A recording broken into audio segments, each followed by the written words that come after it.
Are you all ready to jump right in? Are you ready to jump in? I want to, for the record, before we watch the Hannity-Boebert versus Sean Hannity cringe fest, we're about to watch this. Let's pause this. No spoilers. Before I jump in, I want to present to you just a very short version. Feel free to skip ahead a couple seconds. A very short version of my opinion on the speakership debacle. The House of Representatives is not going to do anything. Democrats control the Senate. Democrats control the White House. The Republican Party is insane. Not Hannity-Boebert. Not Byron Donalds. The entire Republican Party is insane.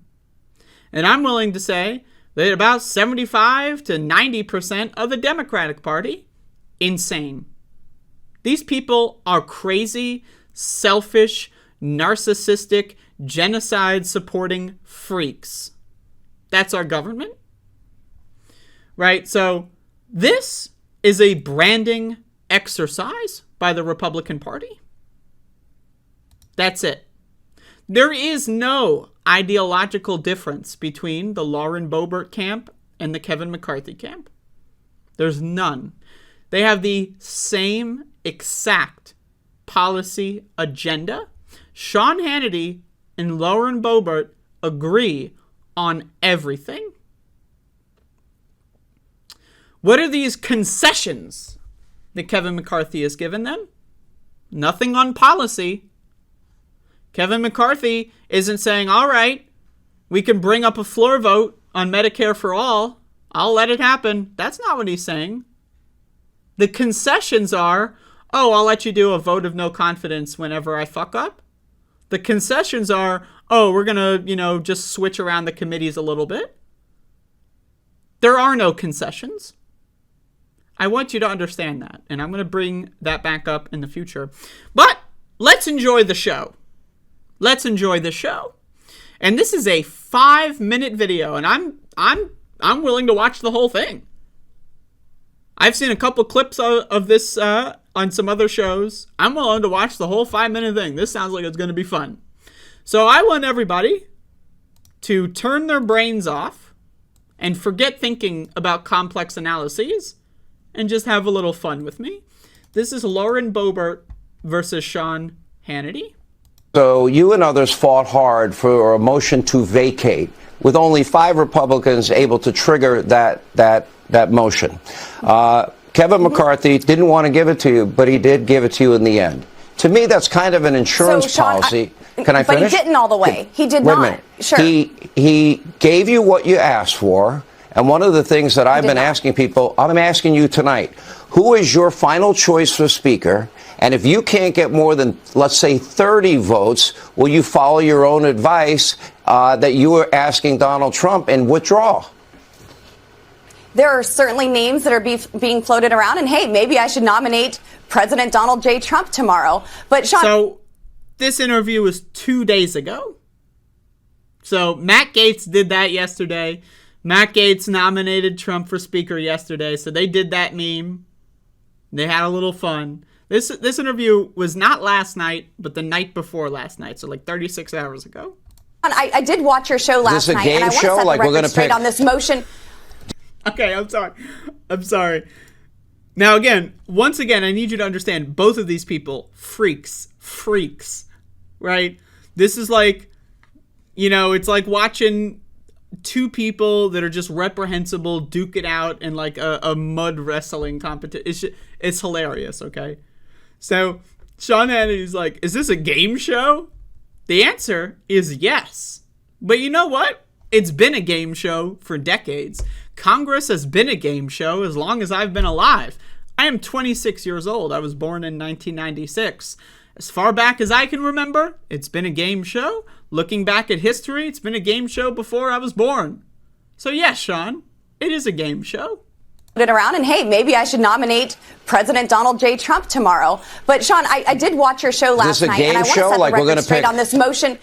We're going to pick Jim Jordan one day, Donald's the other day, Trump the next day? This motion to vacate, because he did not give us this motion to vacate. I'm showing there's a whole consensus of other candidates. But I'm trying to understand how you're thinking here. This motion to vacate, Sean, you need to understand that Kevin McCarthy did not give us my hard red line. He fought for it. And this is a century-old, no, he did not.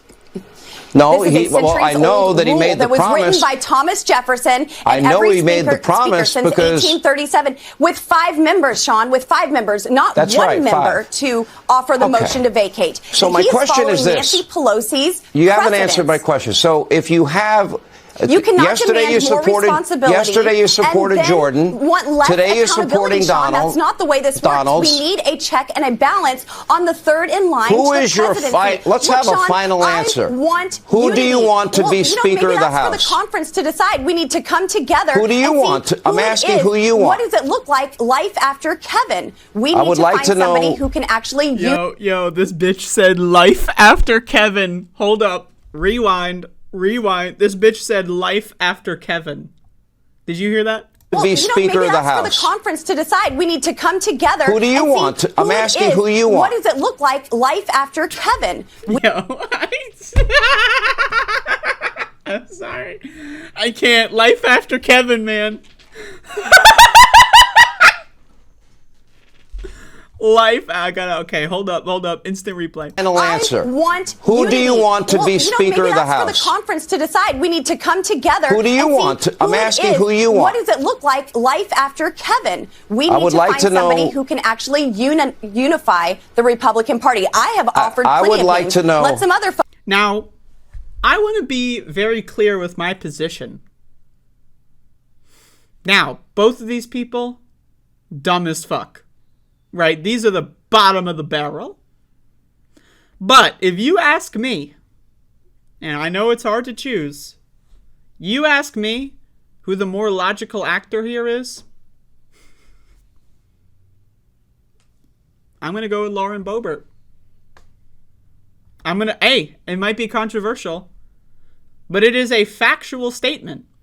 Kevin McCarthy does not have the votes. You need a certain threshold. He can't get there. So, when you really think about it, she's making a lot more sense than Sean Hannity. Let's continue. Folks start offering there are other 203 people and you have 20. I respect the 20 of you. I respect all of you. But I'm asking you, based on your own words, you as well. Who is your final? Let's have a final answer. Who do you want? Who will you only support to be Speaker? It's not that hard. I'm willing to have conversations with the Republican conference to come up with a consensus candidate. We are offering. If there is a consensus candidate, it would be Steve Scalise, who has said he is David Duke without the baggage. Steve Scalise. David Duke without the baggage. His own words. He said that. Who is David Duke? The Grand fucking Wizard, or whatever the fuck they call themselves, of the Ku Klux Klan? Now, I ask this question. What does David Duke without the baggage even mean? Like, what is David Duke? He's a fucking neo-Nazi piece of shit KKK freak. What's the baggage? How can someone be David Duke without the baggage? What the fuck does that mean? But anyway, so if there is a consensus candidate, it's going to be that guy. People right now. It doesn't have to be a member of the Freedom Caucus. It doesn't even have to be a solid conservative. By the way, but we have more than half the Freedom Caucus supports McCarthy. So you don't even have a name. Because and we're now going into day 3. Are afraid when you are threatened by committee chairmen to not be placed by steering committee. Yo, Sean Hannity is losing himself. Now, I mean, I'm going to be honest. Lauren Boebert, hey, dumb fuck for brains, okay? But she is just yapping away. She will not shut the fuck up. And honestly, I'm here for it. This is great entertainment. She will not shut the fuck up. This is a filibuster to end all filibusters. By committee chairmen to not be placed by steering committee. Right, let me ask a final question. Now, I just want to say, this is a 5.5 minute video. The final question is appearing at 2 minutes 44. I wonder what this final question will lead to.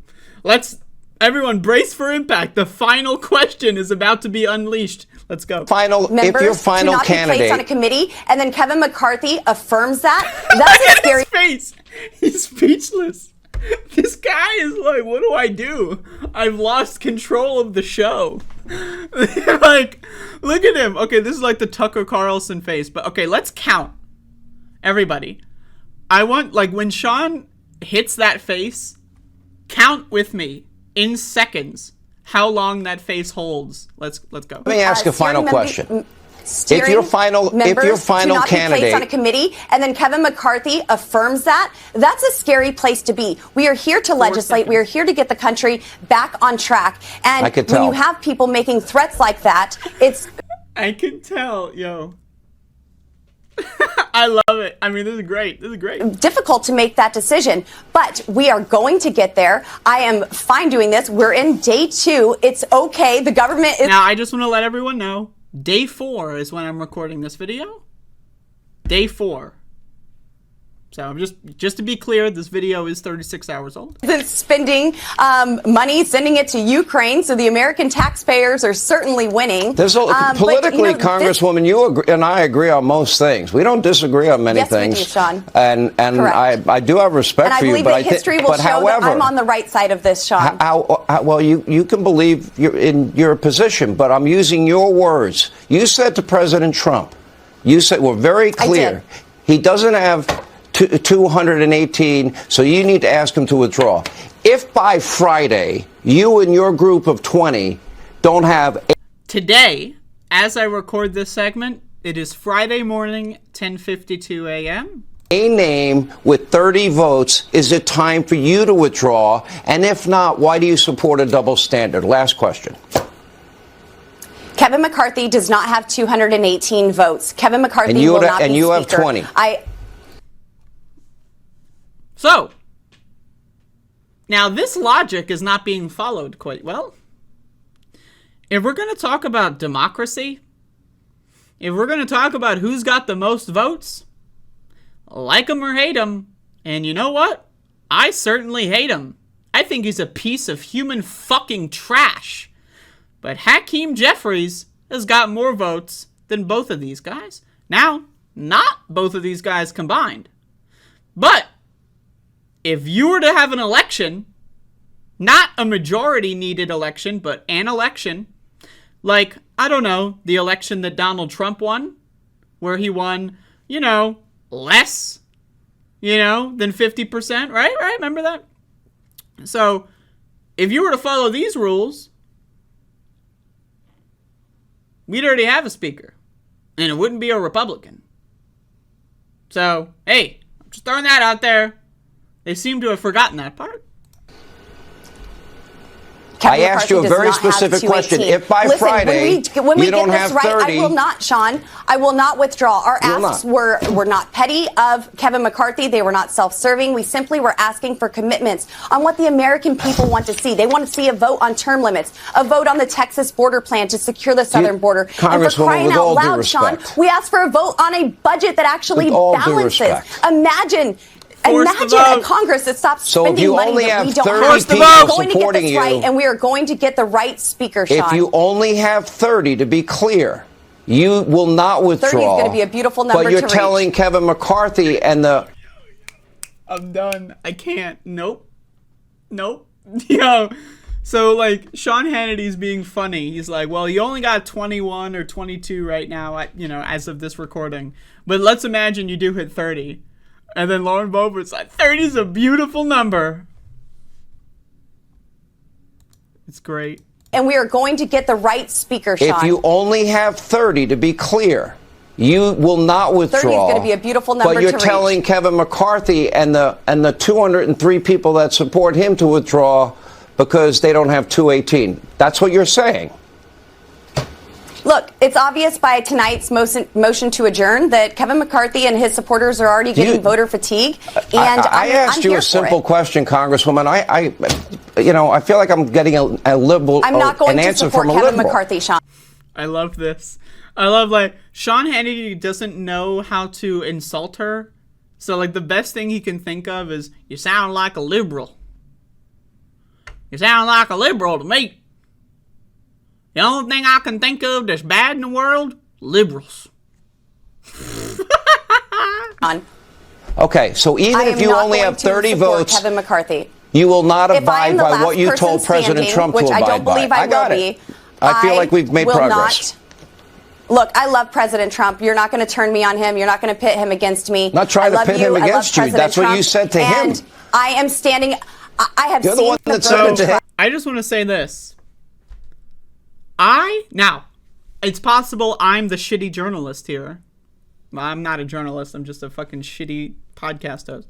But I don't know. Has Donald Trump spoken about this at all since he endorsed Kevin McCarthy?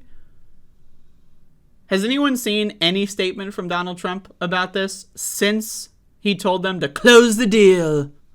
I don't know. Like, if someone wants to, like, you know, give me that information right now, like, you know, I don't know. I haven't seen it. So, I would love to know, why isn't Donald Trump going on Sean Hannity's show? I don't know. I have seen the lack of accountability. Well, we are getting phone calls saying that we need to stop this. Kevin does not have the votes for speaker. Period. We need to find a consensus candidate, get this right, and get our country back on track. Thanks so much, Sean. So I just want to say this much. You ask me who won this debate? Boebert won this debate. Hands down. Not even any contest. Right? Now, again, both of them dumb as fuck. Let's be honest. Stupid ass motherfuckers. And she went on Sean Hannity's show and talked over him, and he just let it happen. He just let it happen. Now imagine this.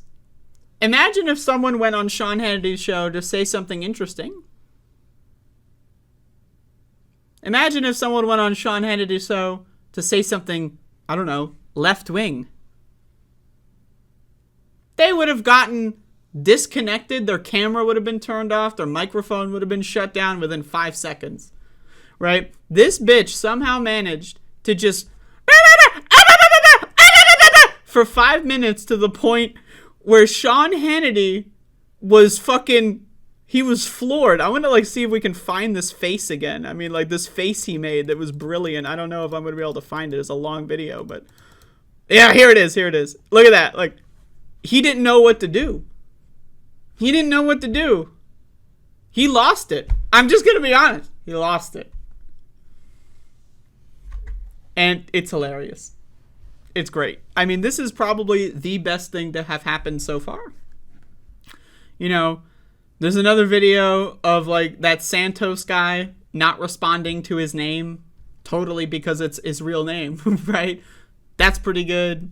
There's a video of him picking his nose, which that's pretty good. There's that weird video of Paul Gosar, like, drunkenly trying to, like, touch AOC. There's a lot of really good entertainment that's come out of this whole debacle.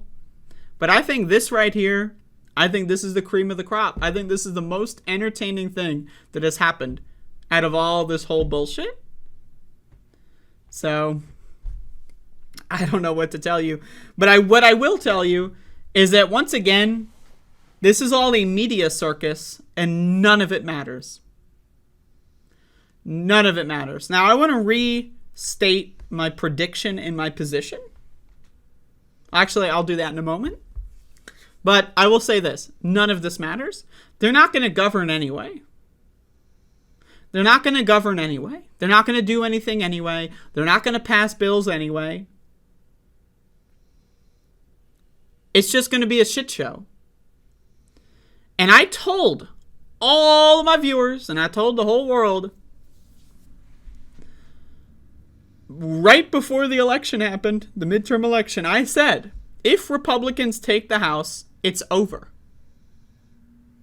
It's over. That's what I told everyone. If they take one branch of government, all they need is one majority. Could have been in the Senate, could have been in the House. And it's over. It's over. It's done. The U.S. government's gone. It's done. You think this is dysfunctional? This is nothing. This is nothing compared to what the next 2 years have to offer. This is nothing. You think this is chaos? Buckle up, buddy. Buckle up, buddy. And you know what? From where I'm sitting, this is looking like a pretty lucrative media circus to me. Lots of views to be had. Lots of clicks to be clicked. So, hey, maybe that's the silver lining here. But I told everybody, if Republicans take House, Senate, doesn't matter. If they have 1 seat majority in one of these chambers, it's over. It's over. It's done. It's over. Bye-bye. And so now, we're actually getting to see it. And we're just getting started. So, that's amazing content right there. Let me tell you.